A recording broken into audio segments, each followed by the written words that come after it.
আলোচনা করব সেটা হচ্ছে, তুমি ব্রত পালনকারীর শত্রু বিনাশ পরম গতি দান। অর্থাৎ কেউ যদি এই ব্রত পালন করে তার শত্রু বিনাশ করবে এই একাদশী ব্রত। তো ঠিক যেভাবে ভগবান বিষ্ণু কী ছিলেন, সেই গুহার মধ্যে শুয়েছিলেন এবং সে অসুর রাজা কী করেছিলেন, মূর তাকে হত্যা করার জন্য উদ্যত হয়েছিলেন, কিন্তু ভগবান বিষ্ণু সেখানে জানতেন না।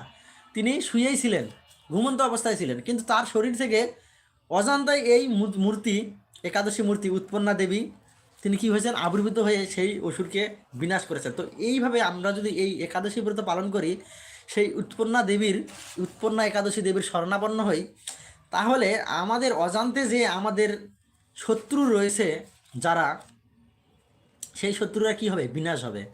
অর্থাৎ কেউ আমাদের প্রতি কোনো শত্রুতা করতে পারবে না। গোপনে যদি কেউ আমাদের কোনো কিছু অশুভ শক্তির প্রয়োগ করে কিংবা শত্রুতা করে কোনো কিছু দিক দিয়ে, তাহলে তারা কিন্তু সেটা কখনোই পেরে উঠতে পারবে না।